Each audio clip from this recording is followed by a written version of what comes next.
Hey everyone, Will from All Electric. Today we are checking out the Nomad one and the Discover one from Velotric. In this video, you're going to get my complete review of both of these bikes.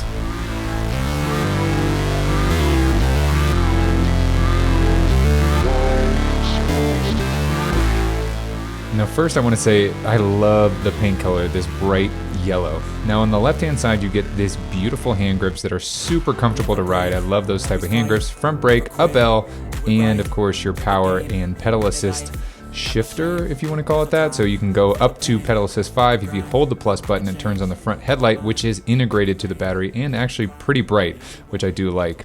The center display is kind of like a grayscale display, which gets dimmer when the light's on. On the right hand, you do have a shifter, which is a standard shifter. The throttle does work from 0 as long as you're in a pedal assist mode, and another beautiful hand grip. Switching over to the Nomad one, everything is about the same. You get the great hand grips again. You have your front brake on the left side, but I do like that the throttle is also on the left side. It just seems more natural to me because all the controls are on the same side.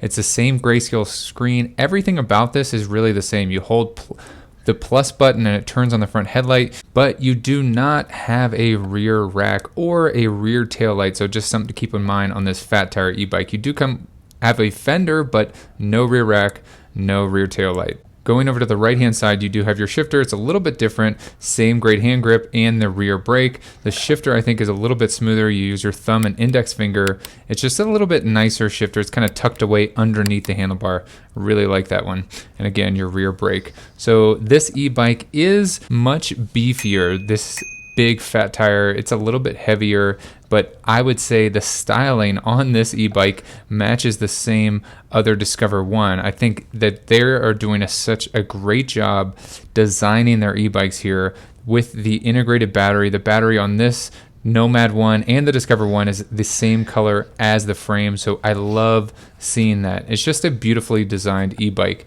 You do have these beefy tires. You do have the paint protection film where the slap guard is, and a 750 watt motor to propel this heavier e-bike forward. So you have plenty of power on snow, on dirt, on gravel, on any surface that you're going to ride this on because of these beefier tires. Now again, the styling of this e-bike is second to none, especially for like this budget style e-bike where it is just simply beautiful. The gum sole on the sidewall of these tires really enhances the look of this e-bike and really makes it look more expensive than it actually is. Now the motor on this e-bike is located in the rear hub, and it is a 500 watt motor, which is plenty for this Discover one. I'm about 200 pounds and I had no issues getting me up a hill using this motor in pedal assist level 5. Now there is something I want to talk about with the pedal assist levels, but I'll get to that in a little bit. Now they do have a clear kind of PPF film right here for a chain slap guard, which I did find was doing its job. So there was no chips in the paint there. So really nice to see that attention to detail. And I'm also impressed with the attention to detail on the rest of the bike as well. So this Discover one comes with a rear rack, as you see here. Also an integrated tail light, which is on the plastic fender, and the tail light stays lit regardless of if the headlight is on or not. So it also acts as a brake light. If you squeeze the brakes, it'll light up. So speaking of the brakes, you do have these disc brakes, which I found were really strong and powerful in stopping this e-bike as well. But a beautiful e-bike here. If yellow is not your flavor, they do have other colors as well. So this beautifully integrated battery, and I love how the battery matches the frame. So the color of the battery is the same as the color of the frame. So if you get a gray one, it'll be a gray covered battery. The crankset on here is fine. It is plastic pedals, but I didn't notice anything, and especially for a budget e-bike, it was exactly what I expected. Now this frame is aluminum. It comes in just over 60 pounds, which I felt was really nice and not super heavy. The seat, I would say, was really plush and comfortable. The only thing that I noticed, and my wife noticed as well when she rode it, was like the front of the seat seemed thicker than most of the other seats that we've tested recently. Just something to keep in mind. I never miss, that's fact. Taking big swings, put your hand to the bat. Put me in the ring, you'll go out in a bag. Cause I sing what I mean and I bring it to the mad light. Ain't got time to kill, I got time to feel. I took the red pill. I know life's short, so I wanna live real. But how's it supposed to feel?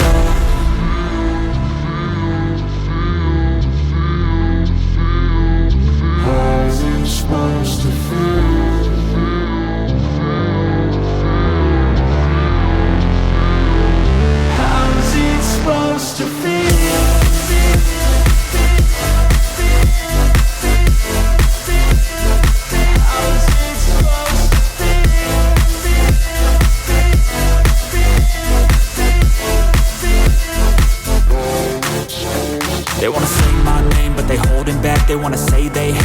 know it's cap. I ain't play no games, I just do that's fact. And I don't feel no shame, it's a mood you lack. I go crazy, nah, but I ain't lazy. Track after track, I work on this shit daily. Pass me the jack, right as fuel, got me hazy. About to unpack all these things I've been chasing. I've got visions in my head, like memories after death. To be a legend instead of something you can forget. I'm living up every breath, I'd rather lead than be led. I'll fill the seats as I spread, with every word that I've said.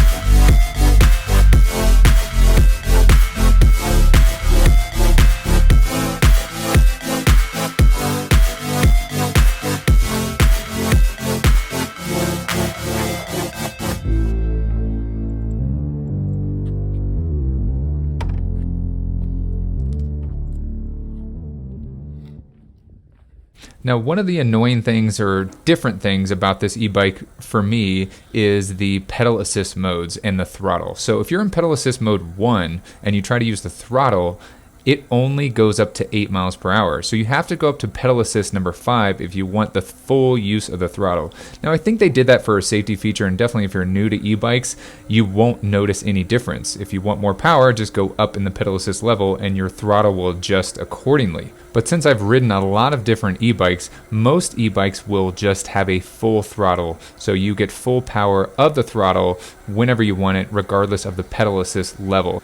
Now, don't get me wrong, I think I know why they did this. This is a big safety feature, and you're not just going to have the e-bike jump out from underneath you if you go to pedal assist 1. You don't get that full throttle. So I understand why they did it. It's just not typical in the e-bike world. So if you've ridden other e-bikes before, you might notice a difference.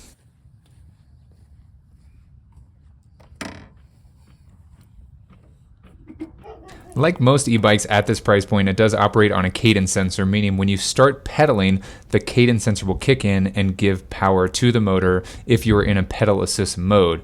Now, what I found is this cadence sensor is slightly better, so some cheaper cadence sensors will actually take a little bit longer, or a couple more pedals or revolutions to kick in.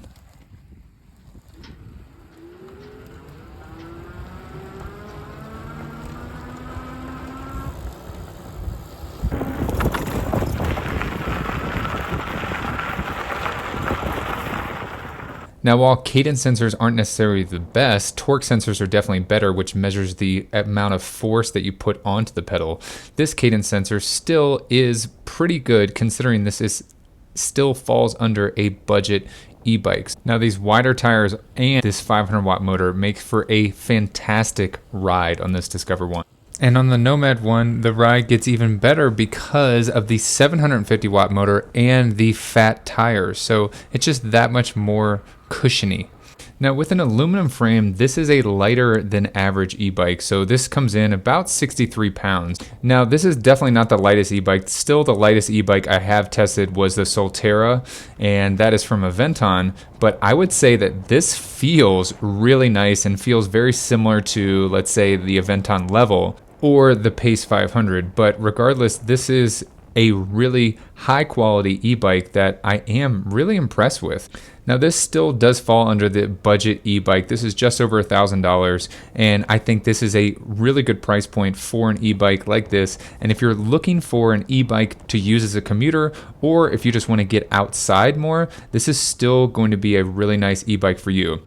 Now, the Nomad 1 comes in at about $400 more. It's $1,499, but you get a 750 watt motor. It is a bigger fat tire e-bike, so if that's something you're looking for, this is a great package for you. Now, both of these bikes do have a front fork suspension, but the Nomad 1 will definitely be more comfortable because of the fat tires. This is really a great e-bike, and if you want to purchase one of these, check the link down below in the description. I hope you guys liked this video. If you did, please give it a thumbs up. Thanks so much for watching. Share this video with a friend, and don't forget to hit that subscribe button. As always, see you in the next one.